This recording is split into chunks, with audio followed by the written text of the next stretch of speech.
সেদিন রাত 11টা, শেষ ট্রেনটা ধরলেই সকালে পৌঁছে যাবেন আপনার গন্তব্যে। কিন্তু কিন্তু যদি সেই ট্রেনটি আপনার জীবনের শেষ যাত্রা হয়ে দাঁড়ায়, যদি সেই ট্রেন একবার উঠে পড়লে আর কোনোদিন ফেরা সম্ভব না হয়। আজকের ঘটনায় ঠিক এমনটাই ঘটেছিল। এক অদ্ভুত নীলচে আলোয় মোড়া ট্রেন, যা অন্য কোনো যাত্রী দেখতে পাচ্ছিল না। এক অচেনা লোক এসে বারবার বারণ করছিল, এই ট্রেনে তুমি যেও না। কিন্তু কিন্তু জরুরি কাজের তাগিদে অলোক সেই সতর্কবাণী শোনেননি। ট্রেনে উঠে সে দেখলো পুরো কামার জনশূন্য। কিন্তু কিন্তু তারপরই প্রতিটি সিটে হঠাৎ বসে পড়ল মুখ ঢাকা শত শত অশরীরী আত্মা। আর অলোকের পাশে এসে বসলো সাক্ষাৎ মৃত্যুর দূত। যে এই ভূত এফএমের আজকের ঘটনা, অভিশপ্ত নীল ট্রেনের শেষ যাত্রী। প্রস্তুত তো? তাহলে তাহলে হেডফোন লাগিয়ে নিন, কারণ আজকের গল্পটা আপনার রাতের ঘুম কেড়ে নেওয়ার জন্যই যথেষ্ট। অলোক রাত 11টার ট্রেনে চট্টগ্রামে যাবে। ট্রেন আসতে লেট, তাই স্টেশনের বেঞ্চে বসে অপেক্ষা করছে অলোক।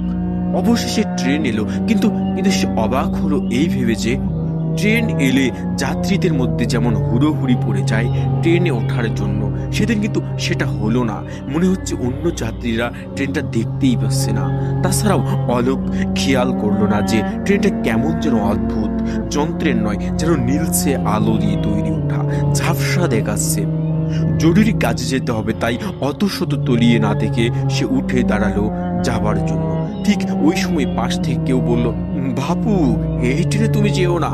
অবাক অলোক দেখলো সাধারণ কাপড় পরা মামুলি চেহারার একজন মানুষ বসে, কিন্তু কিন্তু চোখের দিকে দৃষ্টি তীব্র, সামান্য লালচে, মুখে নির্বিকার ভাব। অলোক বলল, কেন মানা করছেন কেন? কে আপনি? বাবু, আমি কেউ না, এই ট্রেন তোমার জন্য নয়, যদি যাও গন্তব্যে পৌঁছাতে পারবে না। লোকটার এই অবাস্তব কথা শুনে ভীষণ বিরক্ত হলো সে, গায়ে পড়া অনাহুত। মানে বুঝলাম, আপনার কথায় ট্রেন মিস করবো? আমি কি বোকা? আমাকে যেতেই হবে। স্নান মুখ মাথা নেড়ে অসনা গন্তব্য বলল, বেশ যাও, কিন্তু আমার কথা শুনলেই ভালো হবে বাবু। রেগে শরীর জ্বলে গেলেও আর কথা না বাড়িয়ে অলোক সোজা ট্রেনে যেয়ে উঠল। উঠেই অবাক হলো, আর কোনো যাত্রী নেই, নেই শুধু শুধু একা। এত বড় কামরা পুরো খালি। চট্টগ্রামগামী এই গাড়ি যাত্রী বোঝাই হবার কথা, অথচ একটা জনপ্রাণীও দেখা গেল না। যাকগে, ভালোই হলো।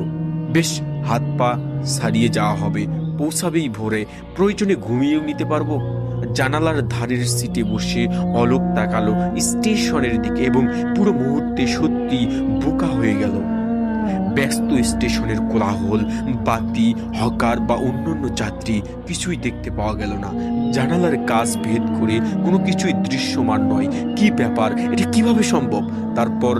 তারপরে কামরার মধ্যে দৃষ্টি ফেরাতে দারুণ চমকে উঠল সে।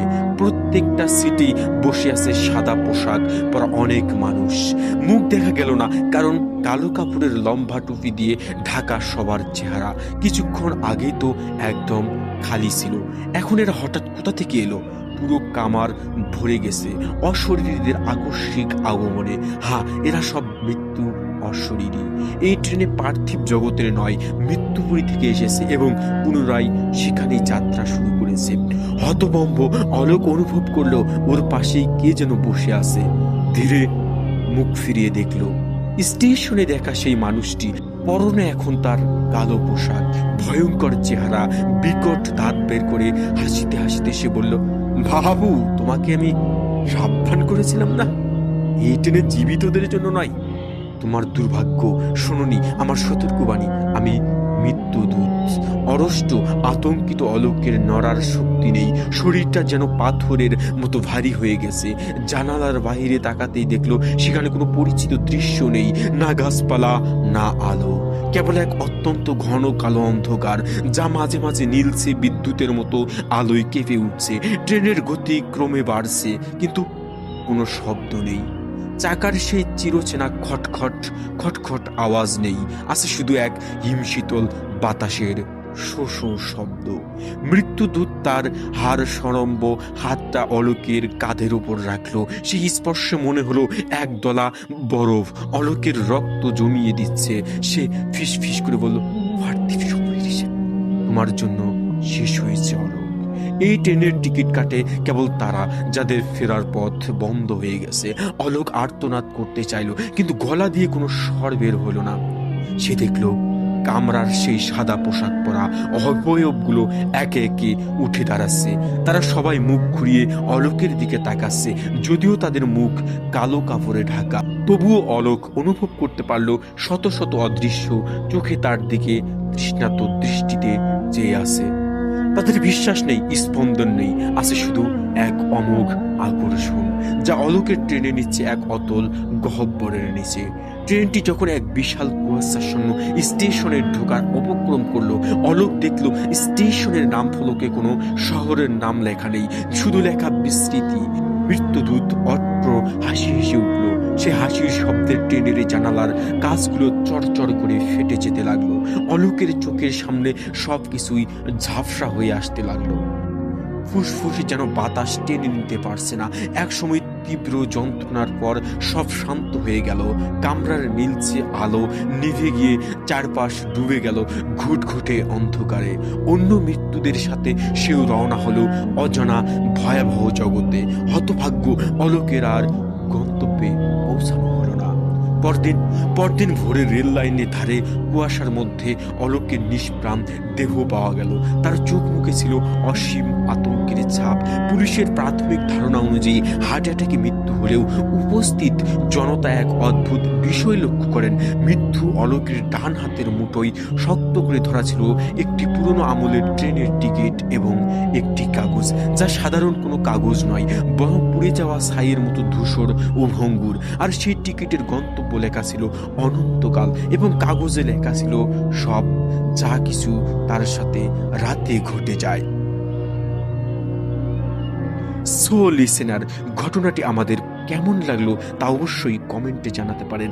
আমরা চলে যাচ্ছি আমাদের পরবর্তী ঘটনায়, আর অবশ্যই আমাদের সঙ্গে থাকবেন। আপনারা হয়তো অনেকেই জানেন, আমরা এখন থেকে সপ্তাহে 2 দিন ভৌতিক ঘটনা নিয়ে আসব, বৃহস্পতিবার ও রবিবার। যারা এখন আমাদের ইউটিউব চ্যানেলটি সাবস্ক্রাইব করেননি, তারা অবশ্যই আমাদের চ্যানেলটি সাবস্ক্রাইব করুন আর আমাদের সাথেই থাকুন। আজকের মতো বিদায় নিচ্ছি। সবাই ভালো থাকবেন, সুস্থ থাকবেন। আল্লাহ হাফেজ।